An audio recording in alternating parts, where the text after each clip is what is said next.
الأعراب أشد كفرا ونفاقا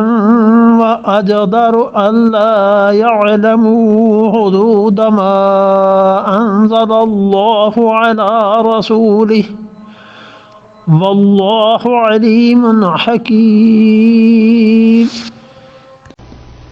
الاعراب، اور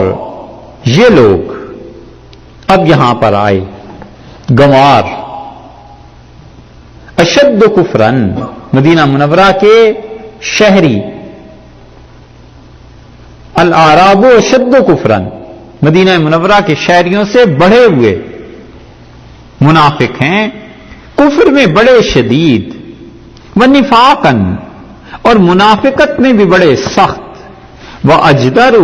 اور اس قابل ہیں کہ اللہ یعلمو، یہ بالکل نہ جانے، حدودہ ان احکامات کو، ما انزل اللہ، جو اللہ نے نازل کیے ہیں، علی رسولہ، اپنے رسول صلی اللہ علیہ وسلم پر، یہ اسی قابل۔ اب انہی کا ذکر آ رہا ہے دیہاتیوں کا، اور فرمایا جا رہا ہے کہ یہ جو گنوار ہیں سخت منکر ہیں اور منافق ہیں، کیونکہ دیہات کی زندگی میں رہے، شہر کی زندگی میں علم حاصل کرنے کا موقع ضرور مل جاتا ہے، تو شہر کی زندگی تو ہے نہیں، علم کیسے حاصل کریں؟ اسی لیے فقہا نے یہاں بحث کی ہے، اور وہ کہتے ہیں کہ شہری زندگی افضل ہے یا دیہات کی، اور پھر وہ کہتے ہیں کہ صحیح قول یہ ہے کہ جہاں پر تعلیم کے مواقع انسان کو میسر آ جائیں وہ جگہ اچھی ہے، چاہے وہ شہر ہے اور چاہے وہ دیہات، جہاں اللہ کے اچھے بندوں کی صحبت میسر آ جائے، تربیت ہو سکے، وہاں پر، کیونکہ یہ گئے ہیں گاؤں میں اور صحبت اللہ کے اچھے بندوں کے ساتھ نہیں رہی، جاہل رہے، تو معلوم ہوا کہ اچھے بندے صاحب علم ان کی صحبت میں رہنے سے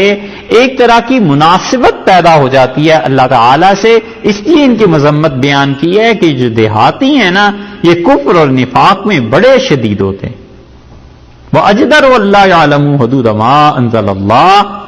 اور جو اللہ تعالی نے قانون اور قاعدے نازل کیے ہیں یہ نہ سیکھیں، یہ اسی قابل ہیں کیونکہ دیہات میں تعلیم کا ماحول نہیں ہوتا، اور اسی لیے فقہا کہتے ہیں کہ جہاں تعلیم کا ماحول نہ ہو وہاں سے ہجرت بھی کر لینی چاہیے کہ جا کے پڑھا جائے اور علم حاصل کیا جائے۔ واللہ علیم حکیم، اللہ علم والا ہے اور حکمت والا ہے۔ کئی آیات کے بعد اللہ تعالیٰ نے اب اپنے دو نام پھر ذکر فرما دیے، تو مطلب یہ ہوا کہ اللہ کے علم میں ہیں جو جو چیزیں ہیں، ان کی حرکتیں اور نیتیں سب خدا جانتا ہے، اور حکمت والا ہے اللہ تعالیٰ، یعنی اللہ تعالیٰ نے اپنی حکمت سے ایسے طبقات میں اس نظام کو رکھا ہے تاکہ پتہ چلتا رہے کہ کون مخلص ہے اور کون غیر مخلص ہے۔